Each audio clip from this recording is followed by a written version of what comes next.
Like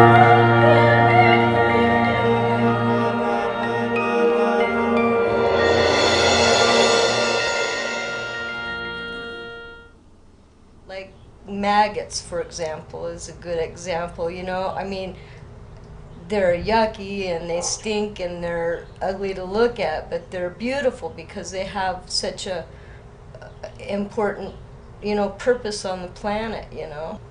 Well, I'm Joe, and I'll be 54 on my birthday, and I was a bartender for 30 years, so nothing scares me like that. I mean, I'll take on and kick out the biggest guy in the place, you know? I mean, people don't scare me. I came from, you know, a broken home. Most people do, I think. I do mostly writing, mostly poetry and stories and stuff, but I don't know, it's like whatever strikes me. I've been everything from schizophrenic to bipolar to whatever, you know, and they just recently, you know, diagnosed me right. But I mean, I knew when I was a little kid, I started doing things like, you know, self-harm and stuff when I was like 5 or 6 years old, you know. They've tried every medicine you can imagine. My diagnosis is borderline personality disorder and acute generalized anxiety. You know, it has to do with fear of abandonment and anxiety, but I think they hit the nail on the head, and then now I'm on a medication that I don't have to take a lot of medication, and I don't like just lay in bed all the time now. It's like, it's desperation, you know, like that's the kind of thing that touches me. Like this guy, you know, it's like he's alone, and he's all of them are alone, huh? The tree's alone and the lady's alone. Well, this is my mom, Melva, and she's my best friend. I didn't believe it. You know, how can one of my children have a mental problem or all that sort of thing? I finally did catch on that she really did have a problem, and I started being a little more sympathetic. She always says, when I do something, she'll go, "You're crazy." Oh. Sorry about that. You know, they may be depressed and suicidal and everything, but when they're not in that, then they have like a spark of, I don't know, it's maybe God or something, you know? Like I'm afraid to die, but it's because I'm learning all this cool stuff and I don't want to waste it.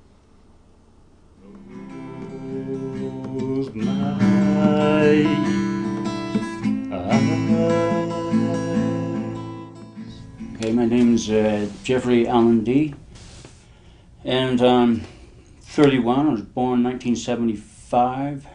My mom had me when she was 17, and apparently she was doing drugs while she was pregnant with me. That's why I got the illness. And then when I was 2.5, I got hit by a car, hit my head, it crushed in my skull. Every single thing they've said I couldn't do, I've done, and I proved them wrong. It's hard for me to control my emotions somewhat. I seem really nice, but I'm a complicated schizo. My first painting involved was of Jesus Christ, but that one got ruined. If I paint without thinking, I usually can do better. I believe that there's a demon in the house, and if I like sin, he gets in, and he goes into my mind and drives me crazy, and he drives me so crazy I can't do anything. I'm catatonic, kind of. I got this brush that looks like one you could paint your house with, and it was $26 because it's made out of camel hair. It's Bob Ross's paintbrush too. He has his name right on it. So it's supposed to be me fighting the demon, like maybe Satan himself. I believe enough that he'll be trapped if I get done with the painting. and he doesn't want that or something. If I had more patience, some of these paintings might even look even better. Schizoaffective disorder, unlike schizophrenia, which is related, you have mood disorder, thought disorder, and more depression. I have racing thoughts and stuff. My thoughts never stop. There's no boundaries in my life. I can actually fly in my mind. And I see hallucinations of people in and out of the house. They look evil and their faces are always changing. They're shape changers. I'm like a shut-in. I don't like to be away from the house for like more than 4 hours. I gotta be with my animals and stuff or I'll get really, really depressed.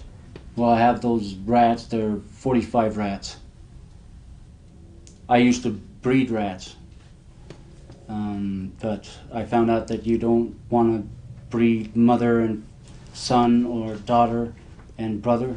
I don't know, ever since I was a child, I had a fascination with skulls, the way they look and their history. I don't like cooking and stuff. I can make cereal, though. That's a crowning achievement. Oh, I'm a fanatic with scriptures. I have 20 sets. There's one behind you right there. And I study the scriptures at least an hour a day, sometimes 3 hours. I haven't done accents in audience, that's why it's a little hard. I use the accents because I get bored of the American language there. They that dwell in the land of the shadow of death, upon them hath the light shined. For every battle of the warriors with confused noise and garments rooted in blood. And to establish it with judgment and with justice from henceforth even forever. I'm Isaiah the prophet. I can't do it for some reason. That used to be really easy too. I don't get it. Said he, what have they seen in thine house? And Hezekiah answering,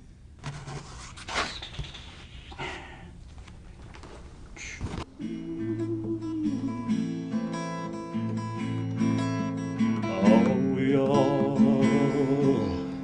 is dust in the wind.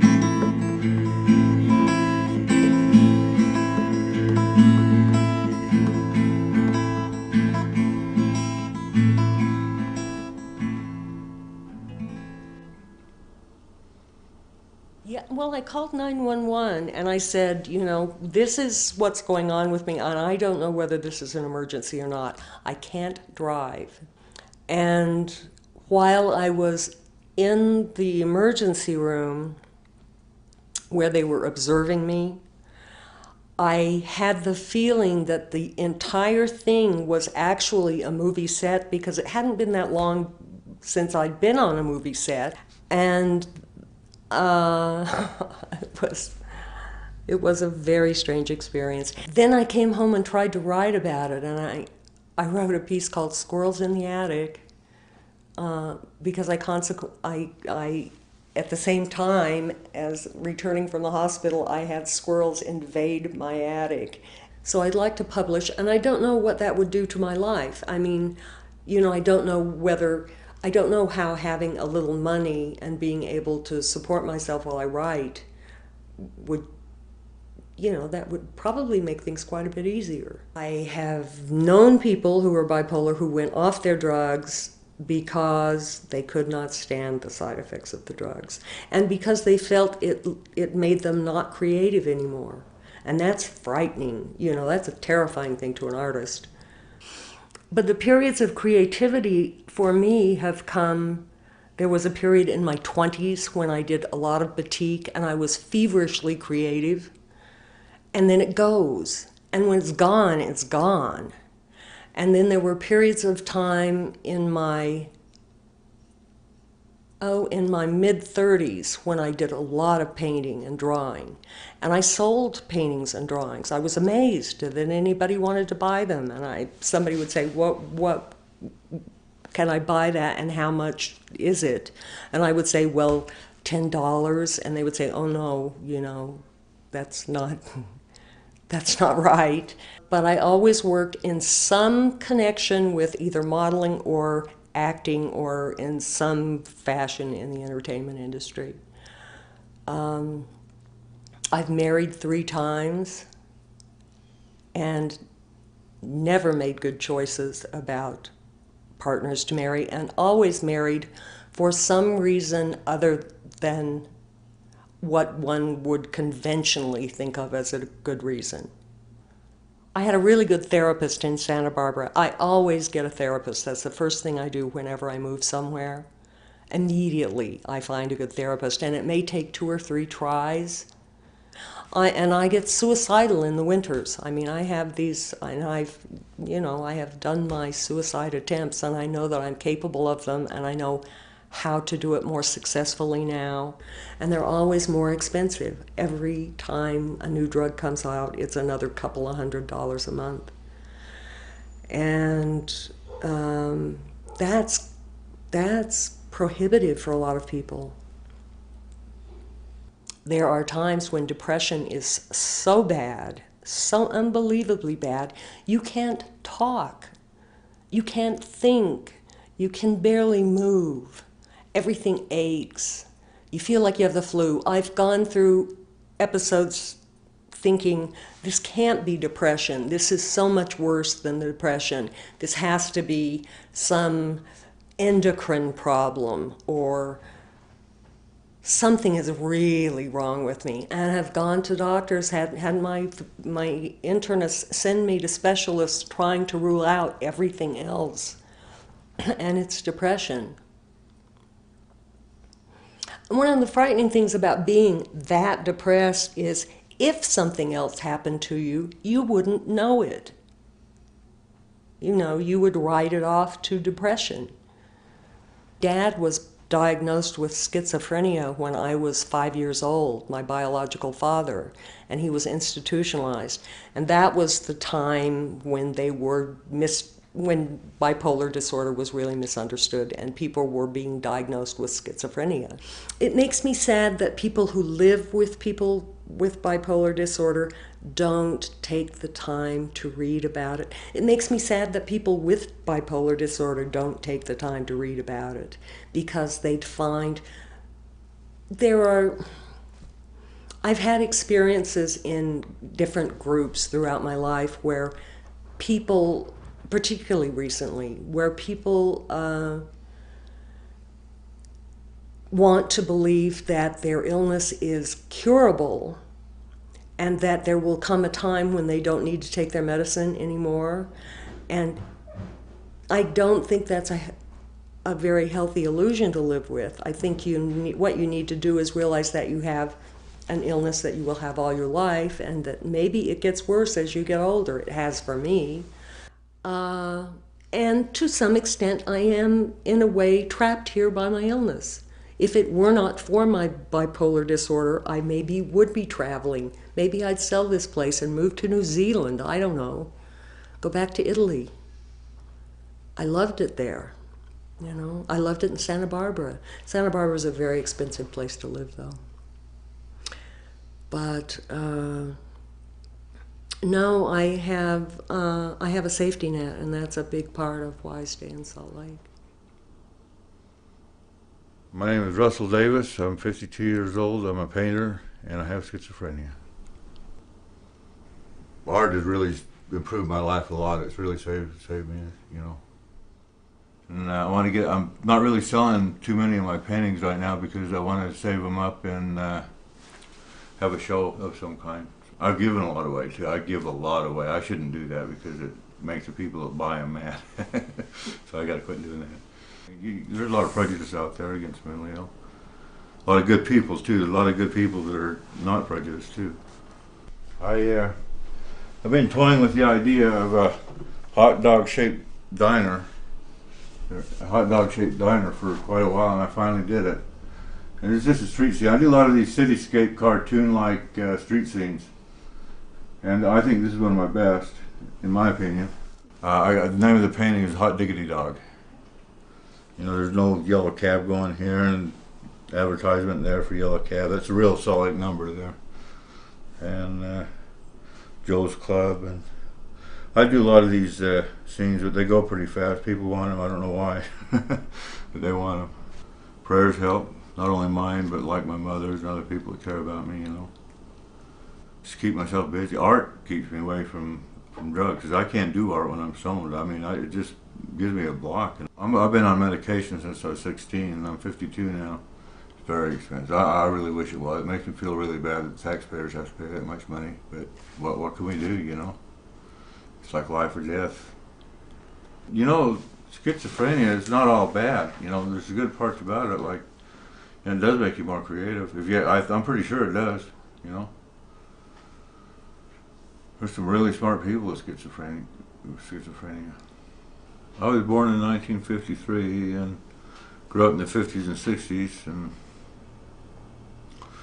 my father was a brick mason, and my mother worked at a store called Makoff. She sold cosmetics. They didn't understand for a long time. Like my grandfather, he just really thought I was just a wimp and a bum and all that, and just did not understand. Just really. He was kind of a hard man, you know, kind of hard and stern. And I wanted to paint all my life. I just, you know, I started art and I was saving, you know, I was looking for a place, and they finally said, well, we're starting one down in the lobby, starting an art class. Why don't you come to it? And when I worked at the newspaper, drove a truck, it was health and money that I was into, and I thought that was the best thing in the world. But I'm healthy enough. Don't have any money though. And I'm a Democrat. I'm not, you know. I'm not saying the war's good or bad. I really don't know whether we should be there or not, but I support the troops 100%. Really, I'm a non-active Mormon myself, so I used to be active about a year ago. But people with schizophrenia, they need help, you know. Back in Van Gogh's day, I don't think he got much help until he was really old. You know, about right before he died. He never did get too old. I think he died at 31 or something like that. It's like a beehive in my head, and each bee has a mind just as good as mine, and they're all thinking about different aspects of the same problem, and then they'll touch down on my honey, and it'll just swirl all through me with one new piece of information, and it'll change everything. Well, it's like in court when they'd ask me, like, Joe, do you have any problems with drugs or alcohol? And I'd say no. In my mind, I'm saying, you guys are the ones with the problem with drugs and alcohol. I don't mind it at all. I mean, once in a while, my sack's light, but I take it out with my dealer. It's fine. You guys don't have to intervene with that. And when they say, are you taking your medication? And I'd say, yes, I'm taking my medication, which is, I take marijuana. It helps me fine. Well, about my art, I started doing it. I mean, I've always been like an artist until I got married, right? And then for 8 years, I forgot what it was like to be me. When I took the meds, when I finally said, okay, my family had kicked me out. I mean, everybody had restraining orders, everything. And all right, I'll go to the hospital. And I finally go, and all right, I'll take the medications, because I was just sick of it, you know? And I started taking the pills. All right, I must be crazy. So I started taking, and as soon as I said that, man, I went into this depression where I slept all the time. And I would wake up between the hours of 2 and 4 in the morning to eat something and read a little bit, but just so I did not have to interact with anybody, because I had nothing inside of me. And for a while, it was really hard for me, because every time I'd get near a police officer, I would taste blood in my mouth. I mean, I just felt like enemy all the time, because I was, you know, in California, I was beat up by 25 cops and shot with rubber bullets full of mace because I wouldn't lay down on the ground, and I didn't want to go to the hospital. Everything pretty much is found object art, because I get paint a lot of times from the dump, and I go around to big apartment communities, like the really run down ones, because they always have the old mattresses, and they don't ever throw them in the dumpsters there. But I go there and I'll skin off on the box springs, I'll skin them off there, because it has treated canvas on it, and then it says Sir Perfect Sleeper at the bottom, and I love that. You know, I'll make it into different things, but that's kind of a signature on my big pieces. You know, and when my brother died, I had this sneaking feeling, and he told me, you know, that suicide wasn't a side effect of the medication, it's the desired effect of the medication. Because our visionaries and our sensitive people that are in this world, in this Western culture, are being locked up, given medications, and waiting for them to die, and just making money on them, and keeping them alive, and pretending like we care about them. This guy was dying. He has, out in Grantsville, and his wife was already gone, so they said he had Parkinson's, but he actually had a stroke. And this was one of the, and he gave me, I said, can I have one of those heads? And the nurse was like, no, you can't have one of those. That was his wife's and everything. And he's like, yes. And he spoke up, and he overrode her, which is the first time. And I started reading my poetry and stuff like that, and he was crying. I mean, it was touching him bad. I finally got him to let me rub his feet, and they were like stiff as hard clay, you know. I soaked him in Epsom salts and essential oils, and then I, rubbed him very slowly and just talked to him the whole time. And man, he just like changed. His legs got pink, and I hit all his pressure points, started blowing out his chakras, and his energy just came up, and it was weird, like reanimating this person. It was just intense, you know. And I see it with my artwork too. I don't care if it like triggers like feelings of being scared or whatever it is, as long as you feel something, you know, because so much numbness is just going around, and just to feel anything is good. I think that's why we're here.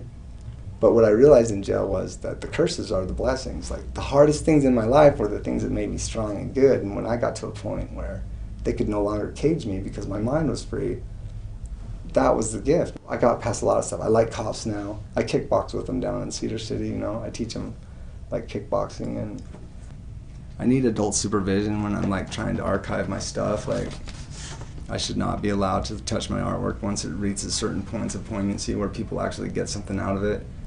Then I continue on it until I fuck it up a lot of times just because I don't want anyone to have it.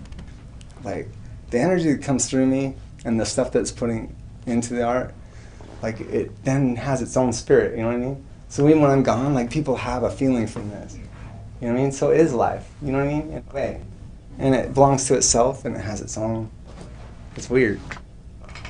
You see, well, I don't know if it's the same as you see. It doesn't matter because the experience now is between you and the piece. I'm out of the loop. I get mine when I paint it. That's when I get my reward, is when I participate in it and I become the channel of the energy of creation. And you feel that warmth in your stomach, and you know it's a good thing that we're connected and that we're not hiding or trying to be anything else other than what we are. And that we're accepted for that. And to be known and to know, to love and to be loved, what else is there? Really. Let me tell you a little story. My kid brother brought home a Playboy one day, threw it down in front of me and says, draw that. So I drew her, but I drew her with a costume on. And I says, that's how I see it. So ever since then, I've been drawing women, you name it, and I can do it. I just never knew I had the talent for it. I didn't have a very good, happy childhood with my dad. I started creating a fantasy world inside my head, and that's where I'd go. And I mean, it is way out there. Everybody says I live on another planet, and I do. That's where I go when, I get confronted with people, or I'm not used to a situation or anything like that. And then came the religion, forced religion. It had to be this way or none. And I'm finding out that was a lie too. They put me away for a while, and then they started me on medication. Everybody I ran into was sitting there telling me not to go on meds. And I'm sitting there, I need to go on these bad. So I did. And it was the best move I ever made. It took me 15 years to get stabilized. I tried going to that one school for artists. Too easy. I got bored with it. I already knew half the stuff they taught me. My mom has been great working with me and Devin both. She encourages both of us to keep drawing, and she just told us, you go ahead with your dreams, Terry. Go as far as it'll take you. Every time I start getting down, I come up with something like that dragon claw up there on the wall. I'll just sit down, and as long as I'm kept in paper, I'll keep going. But one thing I'm drawn to is the impossible. I can't help that. I'll always believe the best about people. I think I will.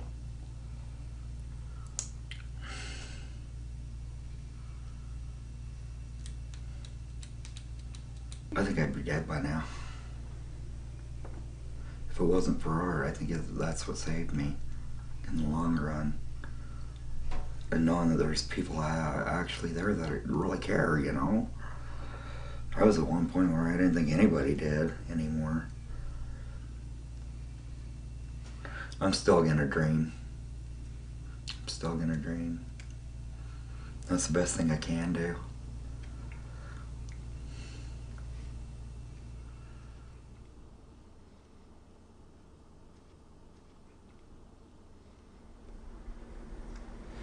They're my face. I did them all self-portraits for, just because I was dealing with my own issues and I didn't want to mask it in someone else's face, and also my face was readily available. I was struggling with a lot of self-image issues at the time, and all the aspects of myself, and so that's just what I was dealing with at the time. So that was an effective way for me to do that. One of the things that I love about swans that I felt really inspired by, and that I felt was really important for women, was that to learn that no matter how many generations they're kept in captivity and their wings are clipped every time, as soon as they grow those pinned feathers back and they can fly, they can survive on their own. This one's my dad. I did that one when I was 16. It was the first one I ever did. That's when I knew I wanted to do sculpture, when I did this, because it just came totally naturally to me. I had never worked with clay before, and I brought it home and sculpted him while he was reading. I think in some ways I explore too much. Because I've done ceramics and building, and I'm really into bookmaking and stained glass, and I've done printmaking, and and I draw, and sometimes I think if I could focus a little more, then I might be more successful. Yeah, I did that right around the time she died. She and my dad died about the same time, actually, not very far apart from each other. But and she was 93 or something when she died. Has a Billy Childish poem coming out of her mouth. My head is like a sun with no planet, and just that word love traps my heart like a small bird in its hand. I just feel like she was trapped by love her whole life. My grandfather that she was married to was not a good person and ruined a lot of people's lives, including hers, maybe especially hers. And well, I mean, I guess not especially hers. My sister's dead because of him. An acknowledgement of that, I think, so that I could perhaps do better and not trap myself by love to someone that was going to destroy my life, which I think a lot of people do, and destroy the lives of their children and their grandchildren, and because love can really destroy people. I dedicated it to those who have been affected by suicide, because there are a lot of people who have been affected by suicide. And the illustrations are ones that I did in crayon of my sister who committed suicide when I was 10. She didn't know where else to go or who else to turn to. They took for granted their second chances. She was already gone. Her life was wooden, and all it took was one spark, and it was worth burning to see in the dark. And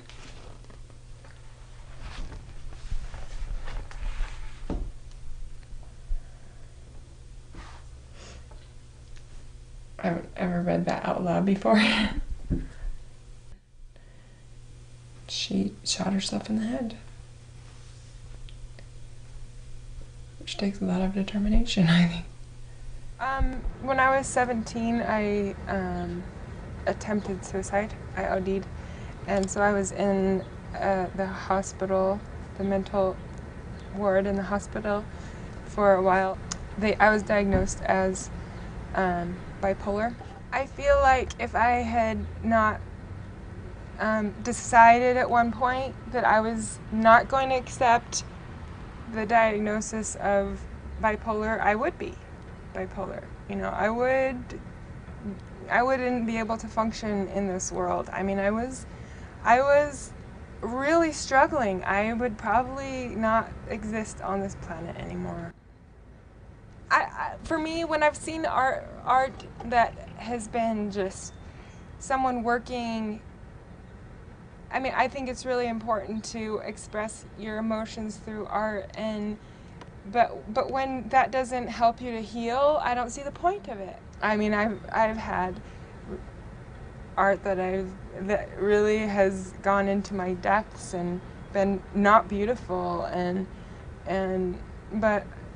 but it's helped me to come through to another place, and I just think that's really important with art to not just express how you feel, but help you to get to another plane so that you can be happier.